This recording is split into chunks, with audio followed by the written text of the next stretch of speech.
We are back with Gary Hudson and David Johnson. This feels like the dream team reunited because recently we've done a couple of episodes for David's show, the Skeptics and Seekers podcast. Those are available on David's site, which I'm sure we'll talk about. But this is something that we wanted to talk about because it kind of came off the back of a discussion that we had going through David's show. So welcome, Gary and David, to Mindshift podcast. Thank you. Yeah, it's great to see you guys again. I've gotten some real positive feedback from the shows. I've had people calling for Gary.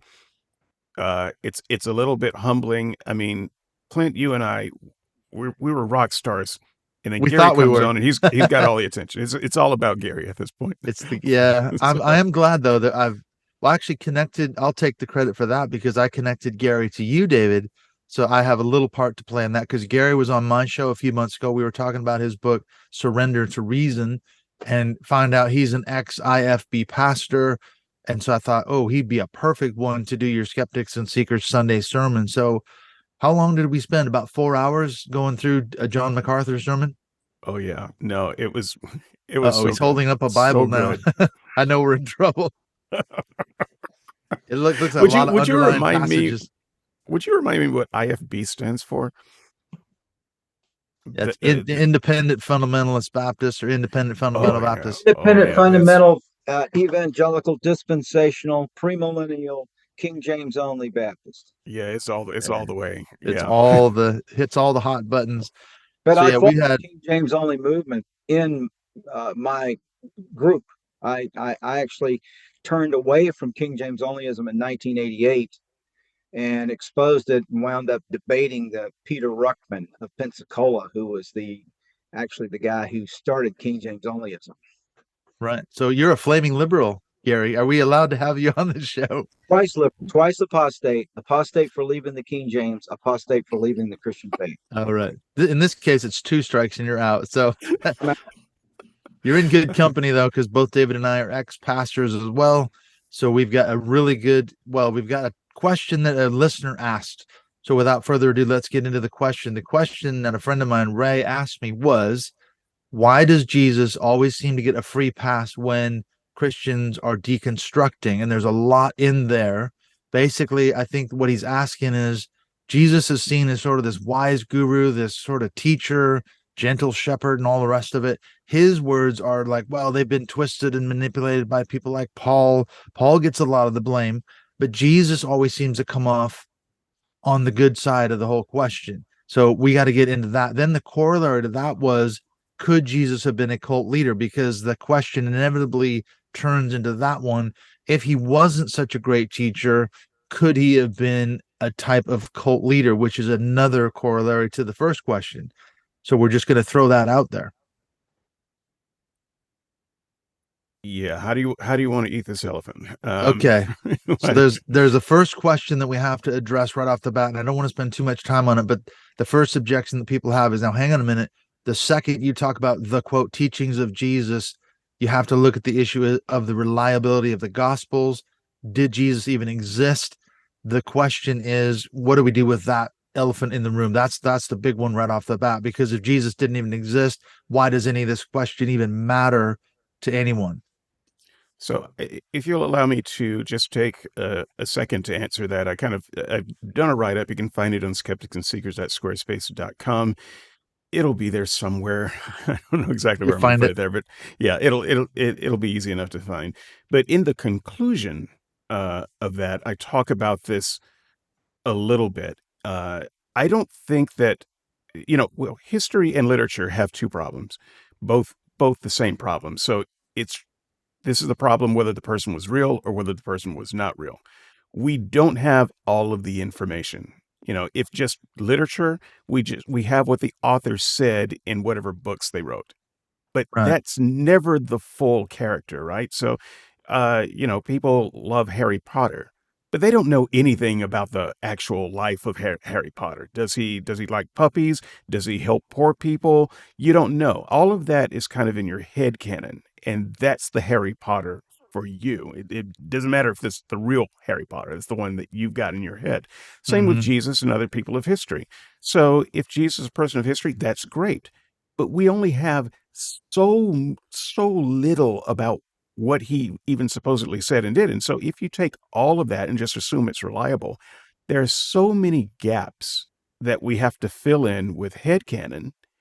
And so the Jesus that people end up believing in or, falling in love with or being infatuated with or being a fan of, that is the Jesus of our imagination. It's not the Jesus of history, because we filled in that Jesus with a lot of headcanon that is not there on the page. And that's kind of why everyone has a slightly different Jesus from everyone else, because you start with the writings on the page and then you start filling it in with your headcanon.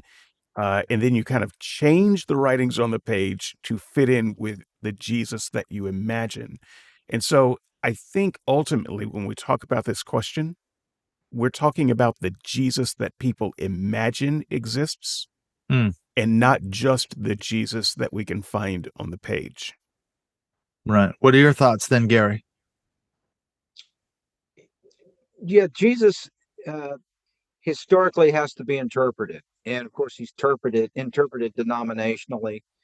Every different denomination of Christianity has a view of Jesus and his teachings, different views. For example, I'm not a mythicist. I believe that Jesus did exist. I've read Richard Carrier. I've read Bart Ehrman on this as well, and I really take Ehrman's position that the Jesus that most people have in their uh, idea of Jesus, denominationally or what they have gathered themselves, is really an enhanced view that the New Testament itself, the Gospels being later writings than the writings of Paul, uh, pretty much play out the fact that as you get to the later Gospels, like you start with Mark, which is the earliest, and you go all the way up to John, this character of Jesus, the narrative is so enhanced as it grew. It grew and grew.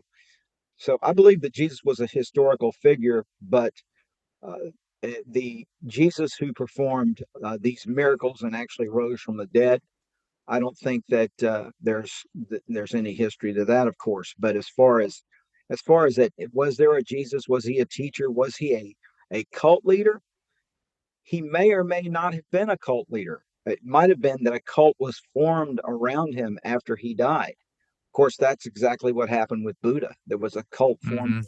Many cults have been formed around him. He was not really a cult leader. He was just a teacher. So I don't know if we can really blame Jesus for the cult, but I know that uh, I do think that he did exist historically. There's just too much, like when Paul writes in Galatians chapter 1, and mentions the brother of Jesus, James, and mentions other people that he met with in Jerusalem. I mean, that's pretty early. I mean, that's like 51, 52, somewhere around there, AD. I don't know how that could have been widely accepted if Jesus had not even existed or had no brothers. So I So we don't that he did exist. Yes. Right. So we don't have to rely just on the Gospels, as it were, for a historical record. Yeah, that's a really good point. I kind of chart maybe between you both because I studied narratology for my PhD, which is the how narratives work basically. And what I came to realize is that both God and Jesus are characters in the Bible. They're characters in the narrative. And that thought just blew my mind because I always, as a Christian, I worshiped what I thought was the God of the Bible and the Jesus of the Bible. When I came to see and understand that Jesus and God were characters, just like Matthew or John or any other characters we encountered, Paul, in these narrative stories, that kind of changed my worldview. And what I think about it is that doesn't really matter whether Jesus existed historically or not. We have somebody's words in a book, and Christians for millennia have been allegedly following these words and teachings, trying to pattern their lives after it. So that's the record we have. And that's the legacy that we've inherited in the church, and now all of us as ex-evangelicals. So I don't know what people make of that, but we have to sort of address that issue right off the bat, I think.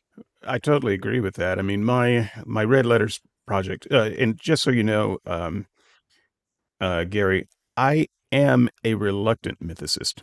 So I used to believe that Jesus was a guy and that he exists, but after studying legend and myth, and just kind of looking at the story of Jesus, I came to conclude He looks more like myth than man, but it doesn't actually matter to me. If there was a Jesus of history, he's lost to history. We actually can't find that Jesus of history. So the only Jesus we have is the Jesus of the New Testament. And, you mentioned Paul. Well, I think that Paul was a fabulist and a liar. Once again, having studied Paul for quite a bit.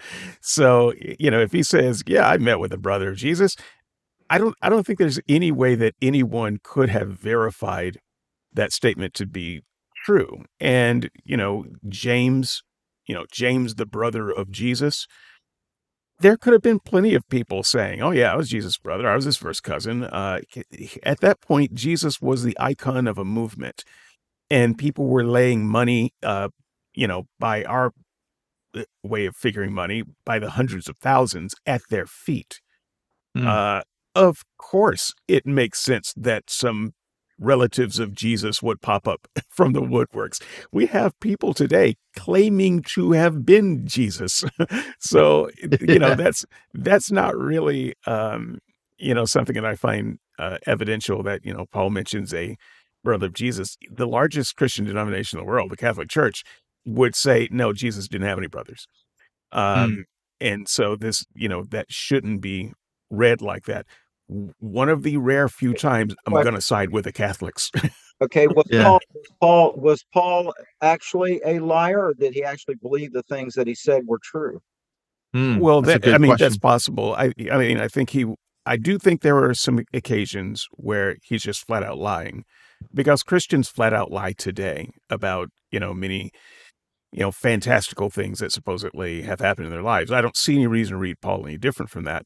But he also could have been delusional, because I think there are a lot of people who aren't lying about their experiences, but are maybe delusional or have other things going on mentally. So I'm not saying that to make fun of anyone or make light, but when you read some of Paul's writings, and you just take him at face value as much as possible, he seems to have been a troubled soul, is what we would have called him in the South.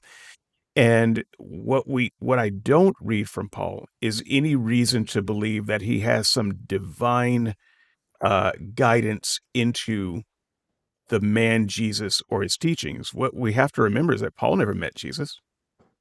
He never met Jesus, and everyone from the early church, and from the spreading of the gospel to the people that ended up being Jesus followers, never met Jesus. So the only people who actually met Jesus and who carried on into this kind of early church were the 12 apostles. Those are the people whose story carries on. Those are the people who told the stories. But they weren't telling the stories to people who met Jesus, and even largely to people who would have been in a position to verify anything they said, just like today. Well, I think that we can agree that the Jesus presented in the New Testament never existed. That is the Jesus that I don't think ever really existed. There might be some sayings of his that were recorded and heard that were put down, but I think we can agree that Jesus never existed. Okay. And there might have been a guy. There might have been a guy who said some things that kind of stood in for this. But if you want to just take a look at how mythology works, I mean, King Arthur is one of my favorite examples. Yes. We've got so much literature on King Arthur. It's hard to believe that a King Arthur would never have existed. That's exactly, King Arthur never existed. Okay. But there may have been a guy somewhere in history. There may have been several guys somewhere in history that these stories were based on, but they're impossible to find. And as far as we know, with our best lights, that guy never existed. There was never a Lud that, there are all kinds of legends that never existed, but that's okay, because we do have their stories. And my focus on Jesus is, whether you think he existed or didn't, it doesn't matter. What we are doing with the study of Jesus is we're studying the teachings ascribed to him, right, to see if they hold up. Because as Clint said so eloquently, whether there was a Jesus or not, there are definitely teachings. And there's definitely this image of Jesus that's painted in the New Testament. And We are free to talk about that, and I think we should. And people are free to fall in love with that character or not.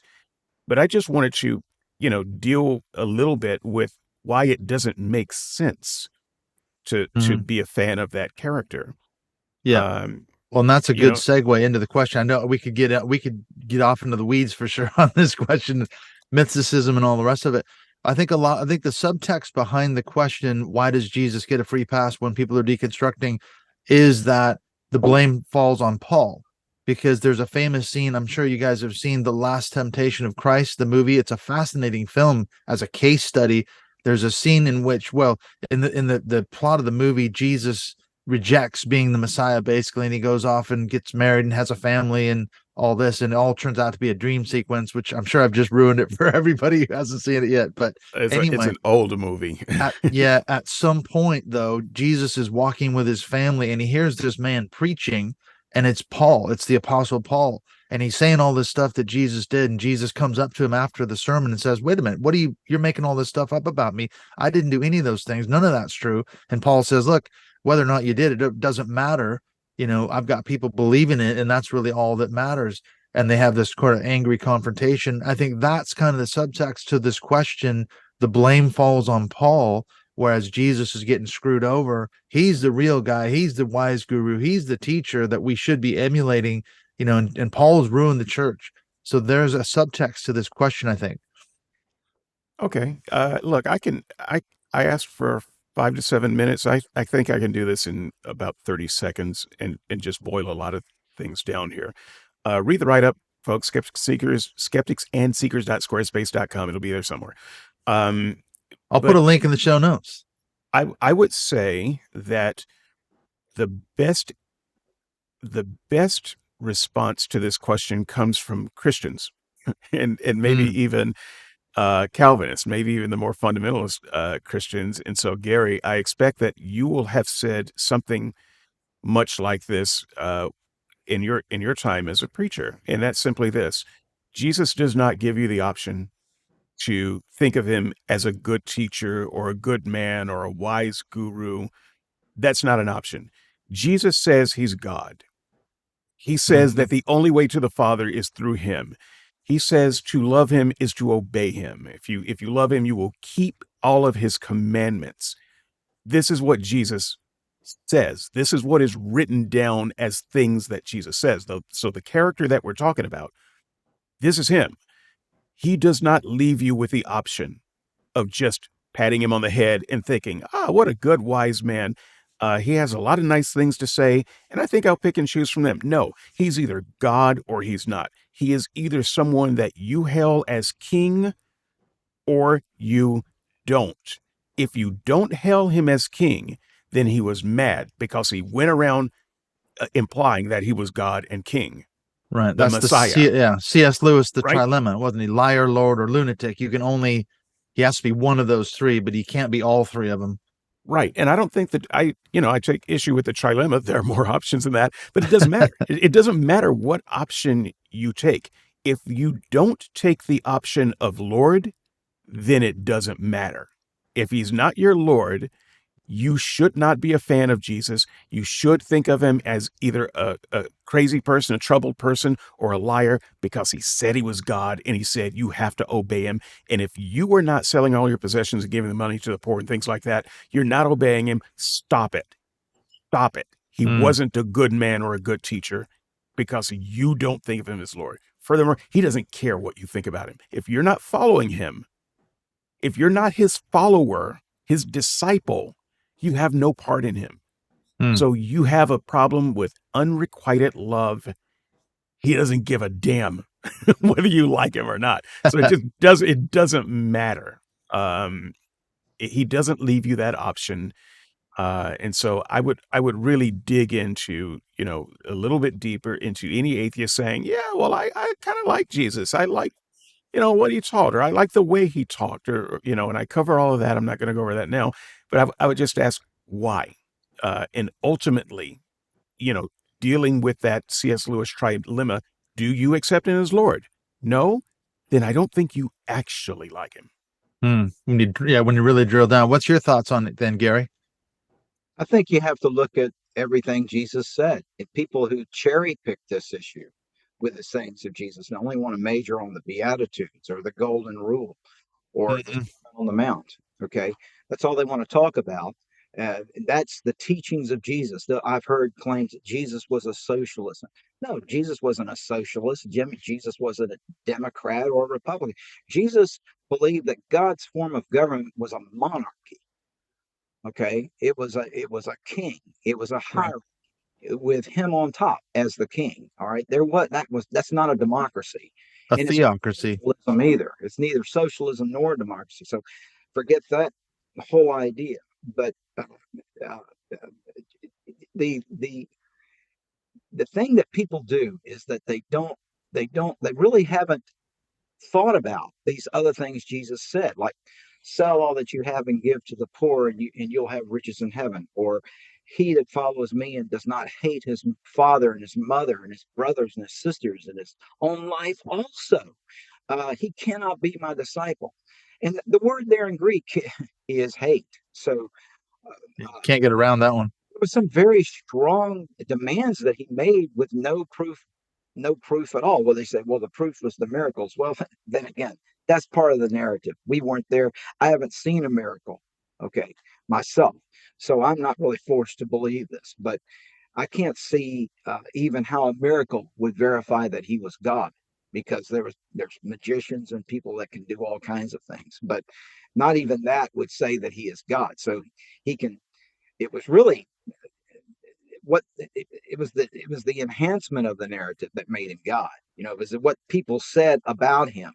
And in the beginning was the Word, and the Word was with God, and the Word was God. John 1:1. I mean, there you go. He's God. All right. So a non-falsifiable front to this is, well, he's God, so shut up. I mean, that's really the way Mm, it is. I mean, it's the same way when somebody says the Bible says that I believe it, that settles it. Now that doesn't really settle it. It doesn't really settle it at all. It settles it in their mind. But when you try to talk to somebody who's gotten into that non-falsifiable argument, then you can't. There's no point, and even there's no way to test it. There's no way to test whether it's true or false. There's just mhm. You just So have the evidence. you mentioned cherry picking, Gary, and you mentioned the Beatitudes in particular. And you're looking at 12 verses yep. in the Bible essentially, and people focus on things like "Blessed are the peacemaker," and they're like, "Yes, yes, this is Yeah, wise." I love Can I that. read you? Can I read you the last Beatitudes here? It's 10 through 12. It's real quick. Blessed are those who are persecuted because of righteousness, for theirs is the kingdom of heaven. First of all, there's no being blessed when you're persecuted. That's not a good state. You should not enjoy it. But he doubles down. Blessed are you when people insult you. What? That's crazy. Uh, Blessed are you when people persecute you and falsely say all kinds of evil things against you because of me. Rejoice and be glad, he says. What? Why are you rejoicing and being glad when you are suffering? This is a kind of a celebration of suffering mentality. Because great is your reward in heaven, he says. For they also persecuted the prophets. You know what they did to the prophets? They killed them. And Jesus is like, yeah, if you're suffering from me unfairly, if people are persecuting you, no, don't get out of that state. Don't pray for that state to end. Rejoice, he says, and be glad in that state. I know that one of the sub questions was Jesus a cult leader? I think this is one of the first indications that his teachings were not only not good, but they were really dark in Hmm. places, and this is one of them. Yeah. Yeah. Well, I think that, the Sermon on the Mount is very much cherry picked, no doubt about it. Hmm. Yeah, we're proof texting. But what about let's look at it from a biblical theology point of view. Okay, we don't want to proof text. One of my favorite things to do, I love biblical theology when I was an evangelical, study the entire book in its literary context and see what it's trying to do from a narratological point of view. So, for example, the book of John, you could say, all right, the book starts out with the bold-faced claim: in the beginning was the Word was with God, and the Word was God, and Jesus is the Logos, the Word. So John lays it out. He is God, as David was saying. It's a stark, statement right in your face. As the book progresses, you see two sort of narrative sort of things that go on. One is that a group of people, their unbelief in Jesus grows and grows and grows to the point where they end up crucifying him, whereas the others, their belief in him grows, right? And so you have these disciples that stay with him throughout the hard teachings and all the kind of crazy statements that he made, like eat my flesh and drink my blood. They stay, and they're the ones who are still there after, the narrative records him rising from the dead and all the rest of it. And my take on that as an evangelical was, that's the choice that faces the reader. You have a choice to either reject Jesus or believe in Jesus based on the things he said, the things he did. What's it going to be for you? That was how I would end the sermon. So what about that from a biblical theology point of view, looking at an entire book like John? Gary, I've been going first every time. Take it away. Dive in there, Gary. Oh, I don't have anything to add to that. I mean, that's really excellent. It's just that the narratives are enhanced. I mean, it's mainly theology that made Jesus, this Jesus of the Bible, the one that people believe in. And it's theology that was written about him long after he left the earth. Of course, he never himself wrote anything. That's true. If he existed or not. So it's it's just a matter of understanding that there's more to the teachings of Jesus. I think people need to understand there's more to the teachings of Jesus than just love your neighbor. Mm-hmm. Right. That you don't want to follow, and there's a But you lot can't follow. You can't. Nobody. Some things are not. Yeah, you can't take them literally. You can't gouge your eye out, cut your hand off. That's what Jesus literally said. This is David Madison's project. Basically, he wrote that book, 10 Tough Things Christians Wish Jesus Hadn't Said. And that's basically his argument. He says, if you really want to be a follower of Jesus, okay, fine. Then here's 10 things that you must do. Cut your hand off, gouge your eye out. And he goes through it and he's like, the logic is completely madness. If you want to claim to be a follower of Jesus, you can't do it. So I wanted to pick up on the point that you made earlier, Clint. I don't want it to get lost. It's one of the reasons why I think we get along so well, because we both look at the literature about Jesus as literature, and try to take it as a whole, try to understand what the writer was trying to say. I think that when you follow Jesus' ministry as a whole, it touches on the question of, was he a cult leader? Yes. And I think from my perspective, I hate to just throw this out here without, supporting it with 3 hours worth of stuff. Can't do that. But I think he was, and I think that you can pick that up by some of the things he taught. All right. So you mentioned John 6. This is, in fact, the passage that we dealt with John MacArthur's sermon. And so, he tells these people, unless you eat my flesh and drink my blood, you have no part in me, and my flesh is real food and my blood is real drink. And this is after the people had questioned him and said, I don't know what you mean, Jesus. Now, just put that in a modern context. If you're a preacher today, and let's say you're teaching a Bible study where there are a lot of unbelievers, and you get to a place where Jesus says, eat my flesh and drink my blood, and they say, wait a minute, we have to be cannibals? How would you deal with that?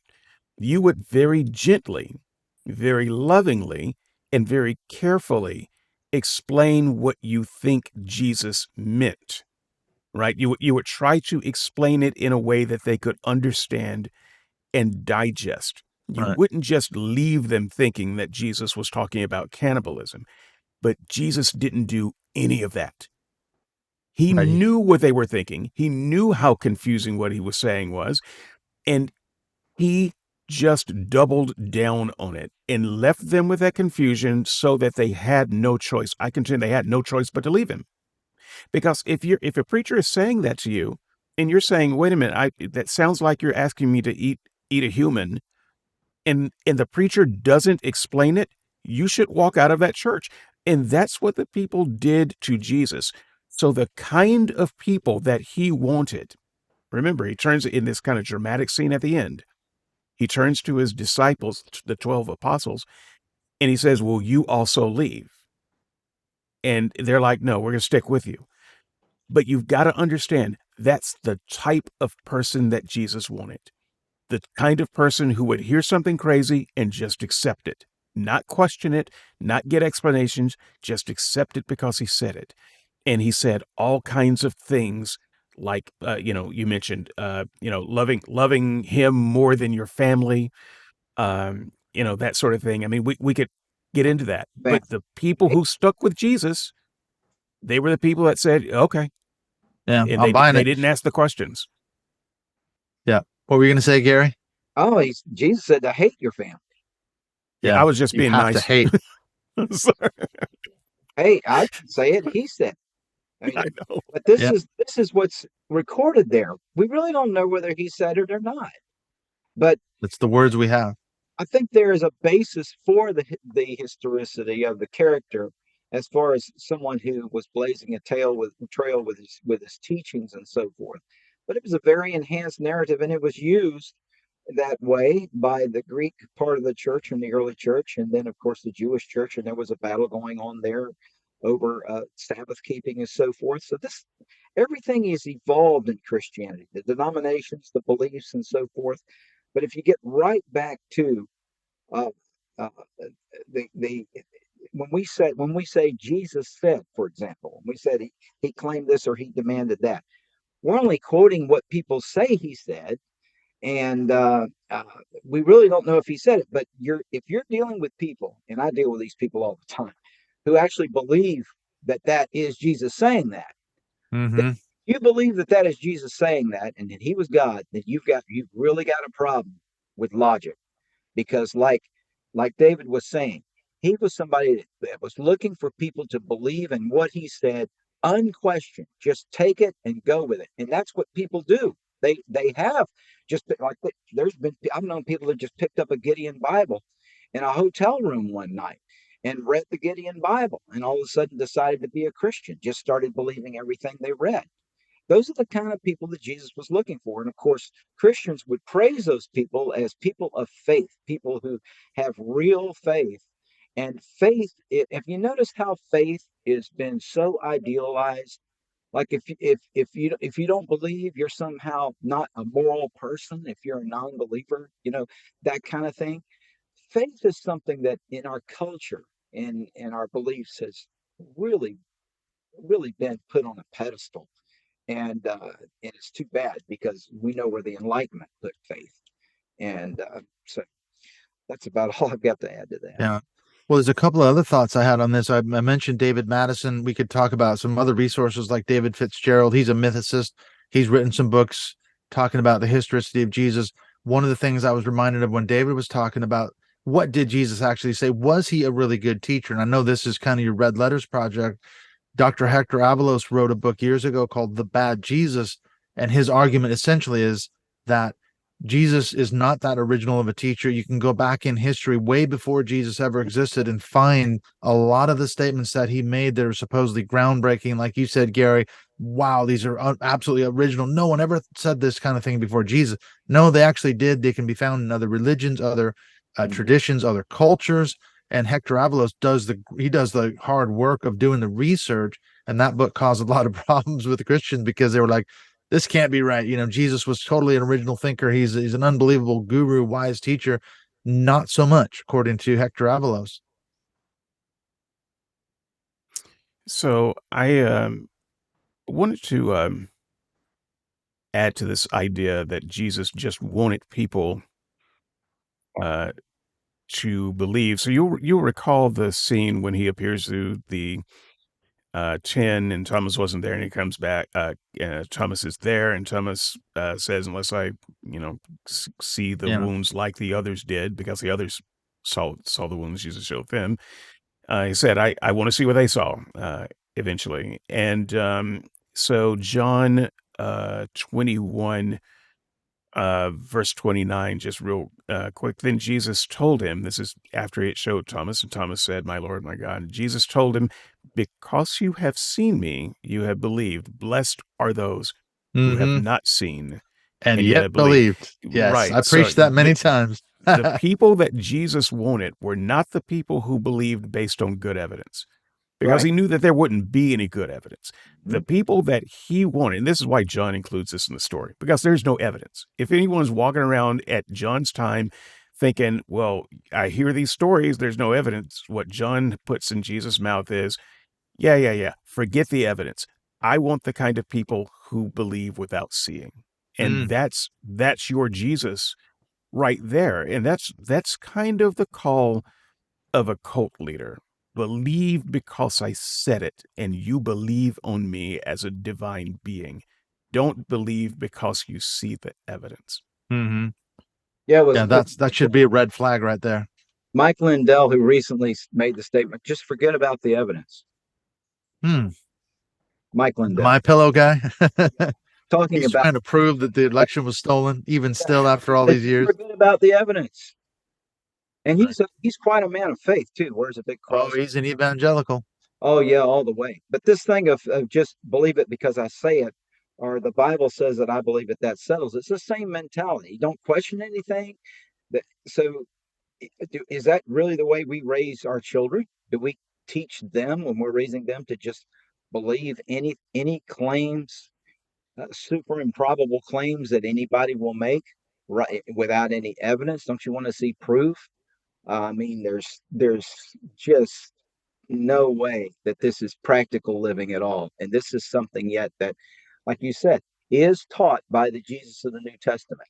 Believe in me and don't question, don't doubt.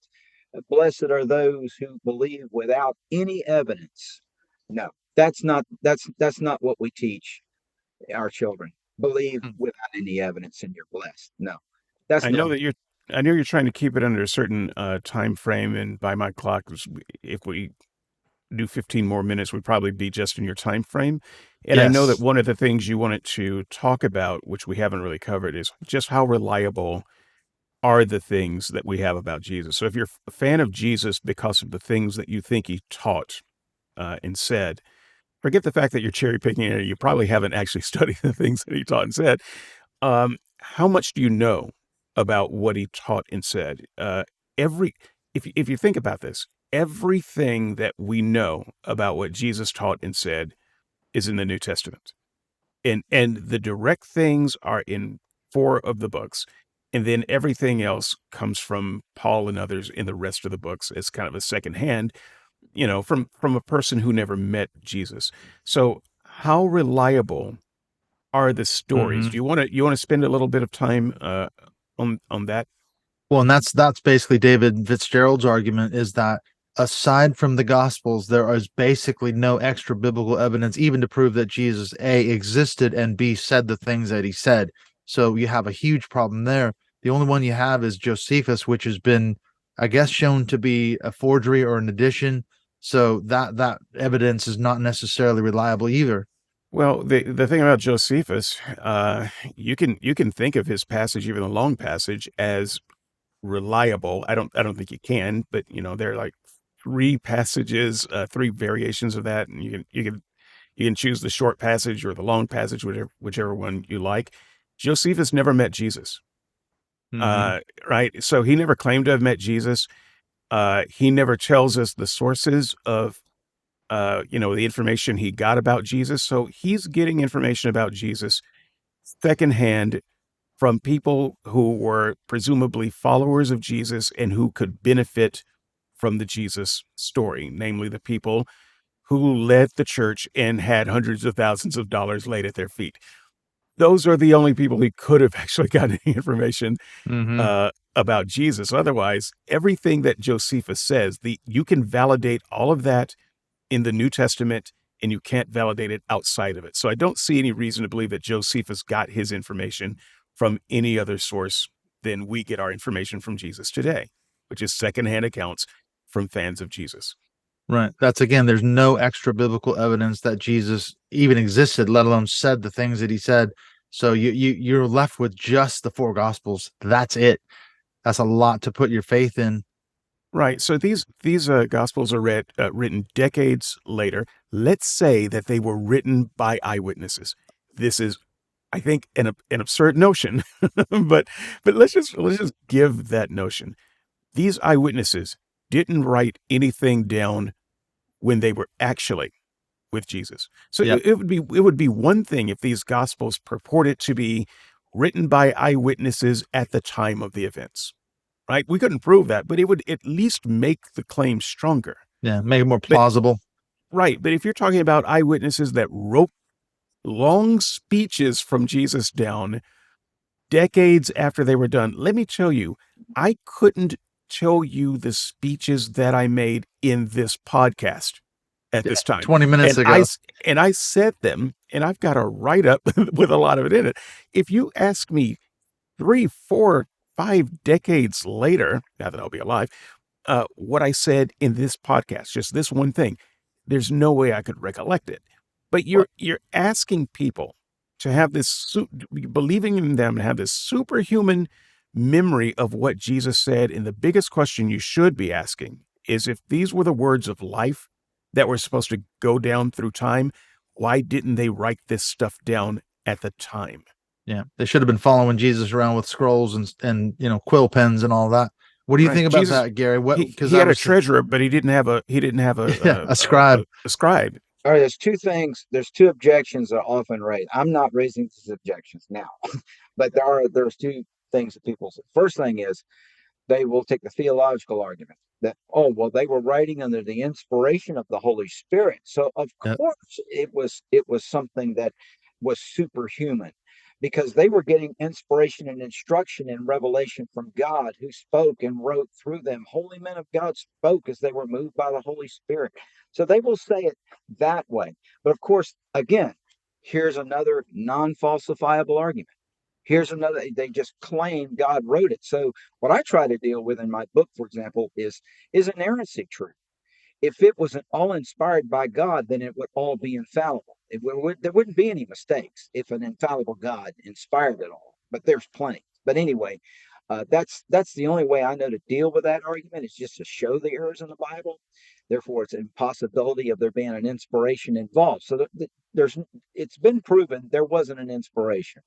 The other thing are the apocryphal writings. There's the Gospel of Thomas, for example. There's other books, early books of the early church that. So I guess what we're saying is that the New Testament Gospels are really no more reliable than like the Gospel of Thomas or these other writings that were floating around purporting to have additional information about Jesus. Right. So these apocryphal book, they never made it into the New Testament canon. Because I remember going back to my time as an evangelical, I would have said, well, Gary, that's because they weren't inspired and they didn't pass the proofs of canonicity and all the rest of it.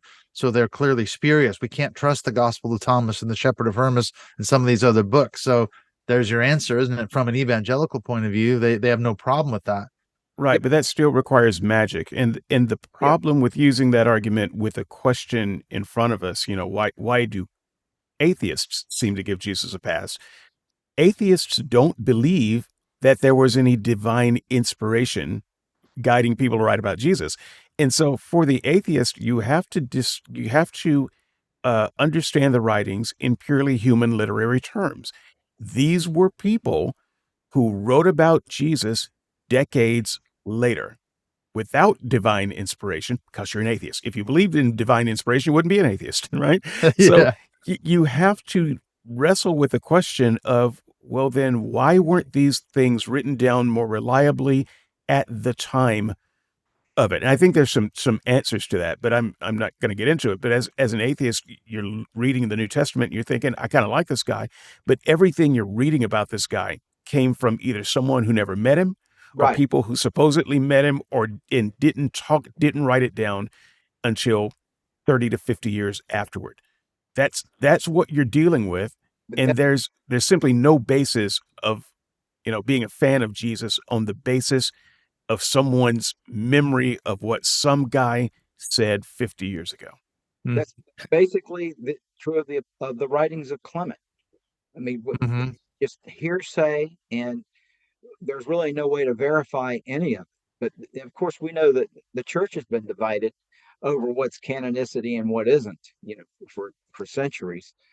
There were some reformers that, quite frankly, wanted to throw out books of the New Testament because they weren't Pauline, like the Mm-hmm. Epistle of James. That Martin Luther said he was going to light his stove with James one day. Yeah, an And epistle made of straw, he said.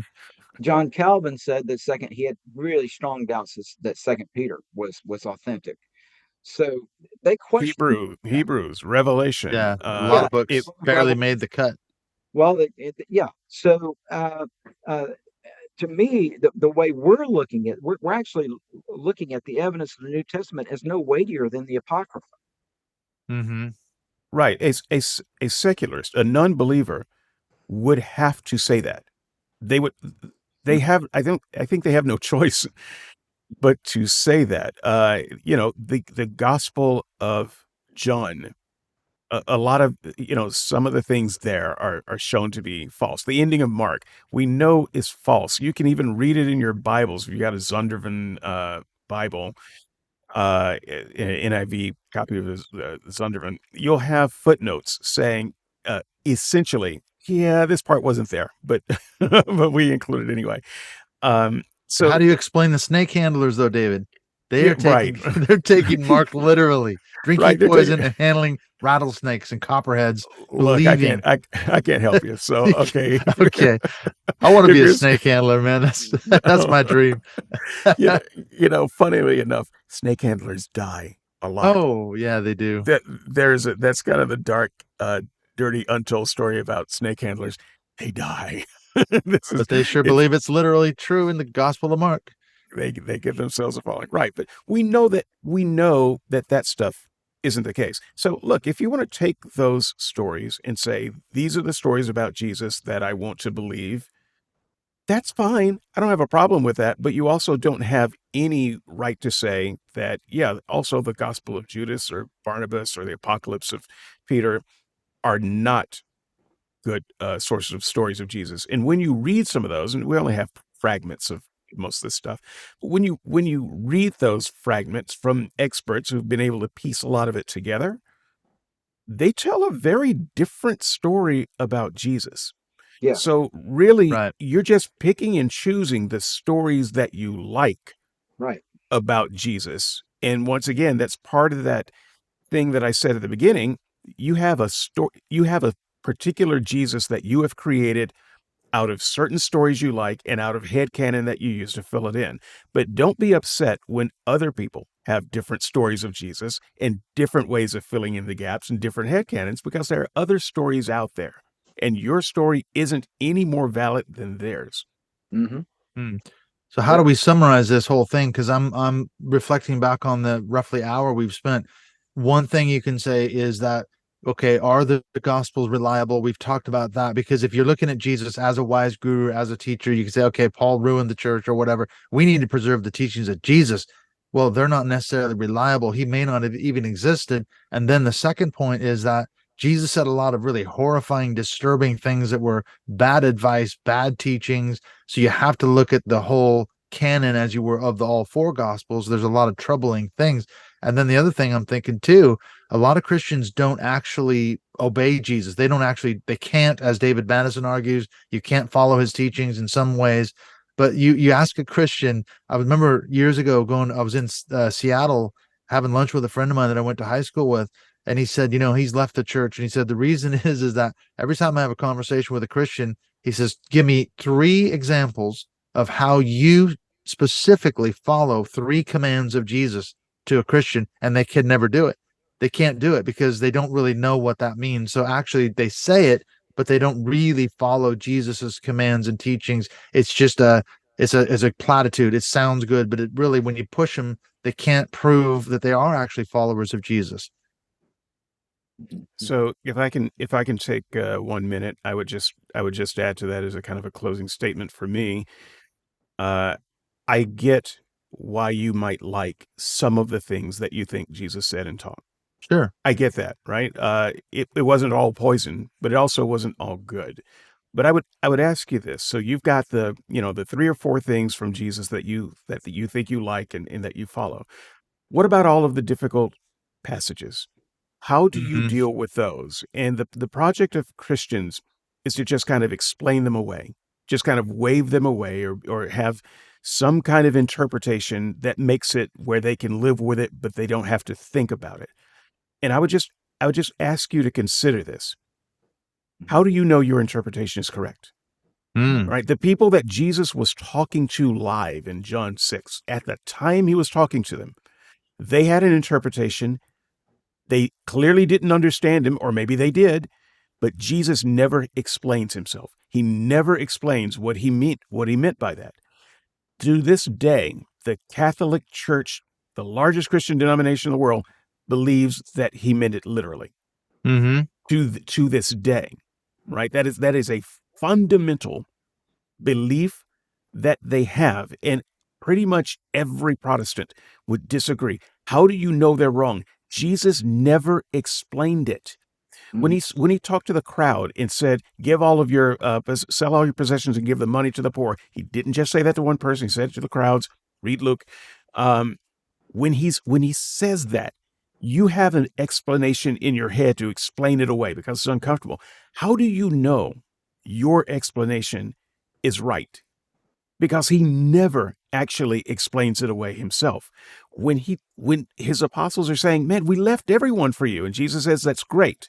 You're going to get all that back." Do you have to actually leave your family? Do you have to abandon your family? He never explains that, but we have a headcanon to smooth it out. How do you know your interpretation is right? And so these are the kinds of things that I would ask you if you were a skeptic or an atheist or just a non-theist who likes the idea of Jesus.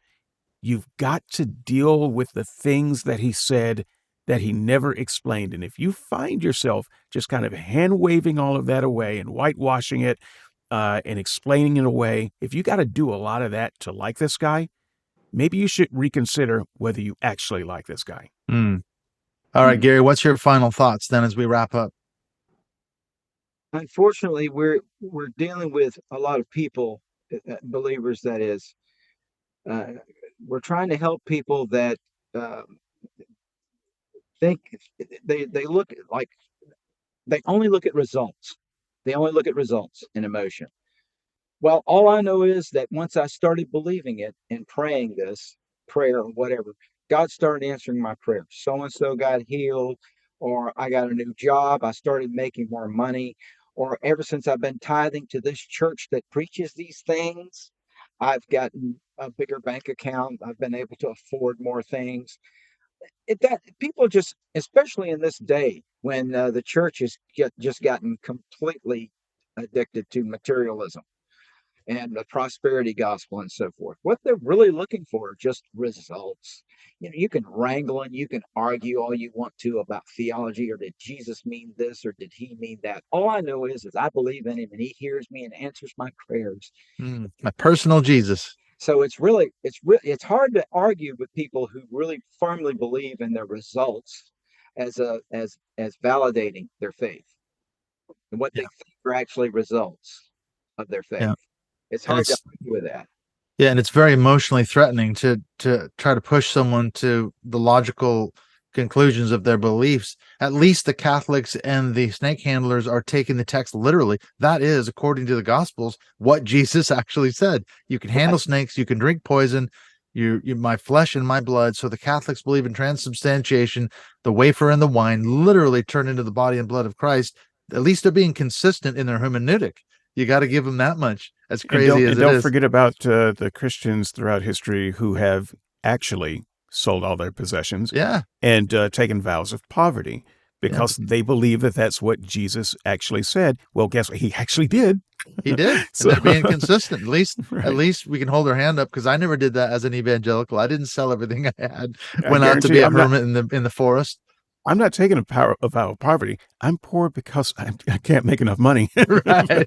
He was bad life decisions, David. Maybe you Yeah, should I pray know. about it a bit more. I very much would like to change my vow of poverty. If I ever made it, I'm sorry. You retract that vow. I What if do. they say, I get results? That's what they'll say. I get Yeah, results. bottom line. Yeah. Yeah, well, here's the thing. Bottom line, I get results too.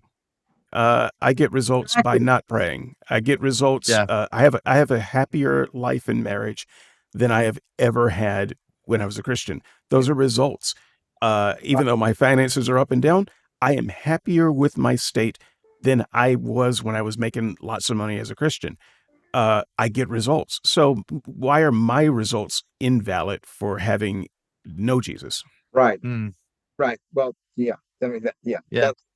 but there's people argue, I didn't have these results until I became a Christian, until Mm-hmm. I started believing these things. And you say, well, that's just fine, but you know what? I haven't prayed about a single decision I've made in the last 12 years, and I've made the greatest, most profitable decisions of my entire life in the last 12 years. Mm-hmm. Yeah, I find it ironic too that the last 4 or 5 years, the job that I had, I've earned teaching qualifications that are far more beneficial than my PhD. I spent years and years going to seminary, Bible college. I did a PhD. That's worthless. It's not even worth the paper it's written on. The last 4 years of my life have been, like you guys said, more profitable for me financially, career wise, decision wise. Those are, and I haven't prayed about those. Those are things that came up, and I decided, yes, I'm going to do that, and it's paid off. I didn't pray about it. I didn't read the Bible. I didn't talk to the pastor. I didn't pray to Jesus, so at the end of the day, there's the results. The proof's in the pudding, isn't it? I was going to say, but before we go, if you want to hear more of Gary, David, and I breaking down a John MacArthur sermon, I think David alluded to this. We were on his Skeptics and Seekers Sunday sermon. We had a fantastic time talking about this sermon that John MacArthur did called Deconstructing Christians. You can find that where, David? How can people get a hold of you and the podcast? You can get a hold of me at Skeptics and Seekers at gmail.com. That will get me reliably, and I answer all emails. You can listen to the show, skepticsandseekers.squarespace.com. Log into your Discuss account and discuss away. And before I took a break, there's the Red Letters Project at patreon.com/redletters. I am looking for a way before I start back on that to make it free for everybody and just make it where you can just leave donations and tips if you want to. Because I want to make that content available to as many people as possible. Patreon has made some changes that are going to make that possible. So we're going to come back to that. And so instead of $1 a week or whatever, you can just give me nothing, or you can give me $1,000. I'm going to vote for 1,000, but you took a vow of poverty, David. You can't have $1,000. I so want to change that. I want to go back and change it. Backsies. So that's what's going on that front for those who follow me. I haven't forgotten it. I haven't forgotten you. Red Letters is still a burning thing in my bosom, along with heartburn and GERD. But that'll be back and more accessible to everybody. So stay tuned. Okay, good. And then Gary, how can people find you and talk about your book as well? Because we did your book a couple of episodes ago on a podcast, and that was fascinating. I got a lot of really good comments. I don't know what you did, but how can people find you? You can email me. My main business is guitar repair. As you know, I'm at folkestoneguitars.com, also stainlesssteelfrets.com. My email address is gary@folkestoneguitars.com, and you can just send me an email if you're interested in my book. Within the continental United States, it's $15 postage paid, and I do have a PayPal account. And so if you want to pay that way, but just get in touch with me if you're interested in a copy. I am thinking about expanding the book sometime within this year, about the end of this year, and adding a couple of chapters and some amending of what I've written. So that may be coming out later too. Okay, good. I would say we got a lot of good feedback on that episode. And if you want to hear the chat we had, look at David's site, Skeptics and Seekers. So thank you, Gary and David. I'm sure this will not be the last time we have a chat. If nothing else, we're going to get together on David's show because there's a Deconstructing Christians Part 2. John MacArthur, isn't that coming up at some point here, David? I have been watching it. I broke down. I had to watch it. Oh no! Tell me it isn't true. Look, it's coming. I can't watch it. All right, it's coming. Yeah. Look for that one. So thank you, Gary, David. We will do this again, I'm sure. Take care and have a great day. Thank you. You too. Thank you.